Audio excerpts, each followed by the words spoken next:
नमस्कार, मैं प्रांशी राठौर और आप देख रहे हैं नेक्स्ट 9 न्यूज़।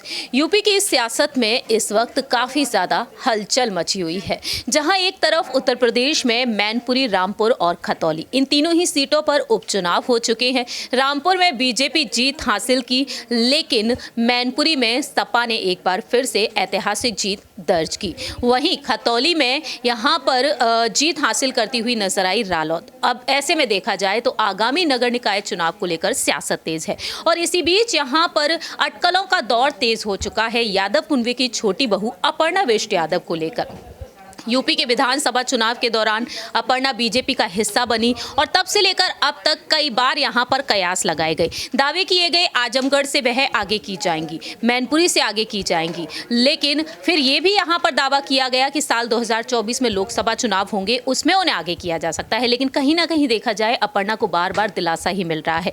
ऐसे में यहाँ पर अटकलों का दौर ये भी तेज हो गया कि चाचा शिवपाल सिंह यादव, जो अब एक बार फिर से अपने भतीजे अखिलेश यादव के साथ खड़े हो चुके हैं, सिर्फ और सिर्फ सपा संरक्षक मुलायम सिंह यादव जी की खातिर और अपनी बहू डिंपल यादव की खातिर। अब यहाँ पर चाचा भतीजे की जोड़ी क्या कुछ रंग लाएगी, ये तो वक्त के साथ साथ पता चलेगा। लेकिन दूसरी ही तरफ अपर्णा बिष्ट यादव को यहाँ पर तमाम बड़ी बड़ी चुनौतियां मिल रही हैं। दरअसल आपको बता दें कि आगामी नगर निगम चुनाव को लेकर सियासत तेज है। दावे यहाँ पर ये किए जा रहे हैं कि लखनऊ में मेयर पद के लिए प्रत्याशी के तौर पर कहीं ना कहीं बीजेपी अपर्णा को आगे कर सकती है और 50 से अधिक नामों की लिस्ट बीजेपी को सौंप दी गई है, भेज दी गई है, जिसमें डॉक्टर से लेकर प्रोफेसर, वहीं साथ ही साथ यहाँ पर रक्षा मंत्री राजनाथ सिंह का नाम भी शामिल बताया जा रहा है। पूर्व मेयर का नाम भी इसमें शामिल है। लेकिन ऐसे में देखा जाए तो बसपा सुप्रीमो मायावती भी मैदान में है। मायावती नगर निकाय और नगर निगम चुनाव को लेकर इस वक्त अपनी कमर कस चुकी हैं और वह यहाँ पर टिकट बांटना भी शुरू कर चुकी हैं और पूरी की पूरी जिम्मेदारी उन्होंने अपने कंधों पर ले ली है।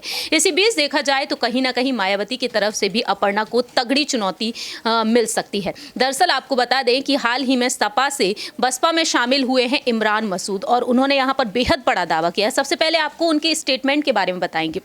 यहाँ पर जो खबर सामने आई है उसके मुताबिक यहाँ पर यही दावा किया गया है कि मेयर पद के लिए पहले प्रत्याशी की घोषणा कर दी गई है। सहारनपुर में मेयर के लिए पूर्व विधायक और पूर्व पालिका अध्यक्ष इमरान मसूद की पत्नी साइमा मसूद को प्रत्याशी बनाया गया है। फिलहाल यहाँ पर अनारक्षित है और जो सीट है, और ऐसे में इमरान मसूद ने यहाँ पर बड़ा बयान दिया है कि मायावती ने मेयर पद की प्रत्याशी के लिए उनकी पत्नी साइमा मसूद के नाम पर मोहर लगा दी है। इससे पूर्व बसपा के पश्चिमी उत्तर प्रदेश के प्रभारी शमसुद्दीन राइन ने साइमा मसूद के नाम की घोषणा भी की थी। फिलहाल देखा जाए तो यहाँ पर साल 2006 में सहारनपुर नगर पालिका के अध्यक्ष चुने गए थे यहाँ पर इमरान मसूद और अब वह बसपा में शामिल है। ऐसे में देखा जाए तो यहाँ पर अपर्णा बिष्ट यादव के लिए कितनी बड़ी बड़ी चुनौतियां नजर आ सकती है आने वाले समय में, इस पर हम राय लेना चाहेंगे यहाँ पर हमारे सहयोगी अबरार से कि आखिरकार उनका क्या कुछ कहना है। क्योंकि देखा जाए तो अपर्णा को बार बार दिलासा ही मिल रहा है, लेकिन यहाँ पर देखा जाए तो सपा और बसपा का जो गठबंधन हो चुका है,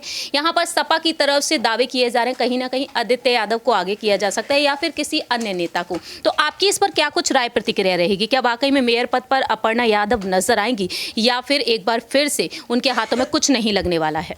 देखिए, अपर्णा यादव को भारतीय जनता पार्टी ने मैनपुरी सीट पर अपना उम्मीदवार बनाने की कोशिश की, लेकिन उसके बाद जब उन्होंने मना कर दिया तो कहीं ना कहीं केंद्रीय नेतृत्व जो है भाजपा को नाराज़ चल रहा है उनसे। और हो सकता है कि मेयर पद को लेकर के जो लगातार उनकी दावेदारी निकल करके सामने आ रही है, तो ऐसे में बीजेपी किसी और चेहरे के साथ भी जा सकती है, क्योंकि उनके पास चेहरों की कमी नहीं है। और ख़ासतौर से इतने बड़े पद के लिए कहा जा रहा है कई ऐसे चेहरे जो लगातार इस रेस में आगे चल रहे हैं। तो अपर्णा यादव को अगर वाकई इस बड़े पद के लिए नियुक्त किया जाता है, जिम्मेदारी दी जाती है, प्रत्याशी बनाया जाता है, तो जाहिर सी बात है कि उनके कद में इजाफा ज़रूर देखने को मिलेगा। लेकिन ये बात कहीं ना कहीं भारतीय जनता पार्टी को जो है उन तमाम नेताओं से सहमति लेकर के ही करनी पड़ेगी जो तमाम नेता कहीं ना कहीं पहले से बीजेपी में बने हुए, क्योंकि अपर्णा यादव को गए हुए भारतीय जनता पार्टी में ज़्यादा समय नहीं हुआ है। और हो सकता है कि अगर उनके जो है उम्मीदवार बनाने का ऐलान हो तो कई जो है नेताओं के विरोध का भी सामना भारतीय जनता पार्टी पर अगला सवाल ये रहेगा अबरार कि अगर यहाँ पर बसपा सुप्रीमो भी मैदान में, तो कहीं ना कहीं मायावती की प्रत्याशी के सामने अगर अपर्णा यादव नजर आती हैं, तो क्या यहाँ पर तगड़ी चुनौतियों का अपर्णा वेस्ट यादव पूरे तरीके से सामना कर पाएंगे, सफलता वह हासिल कर पाएंगी? देखिए, मायावती की अगर बात की जाए नगर निकाय चुनाव में स्थिति की, तो उतनी ज़्यादा मजबूत नहीं है। और अब सोचिए कि वो पार्टी है जो 3 बार सत्ता में रह चुकी है उत्तर प्रदेश में, उनका मात्र एक विधायक है आज उत्तर प्रदेश की विधानसभा में।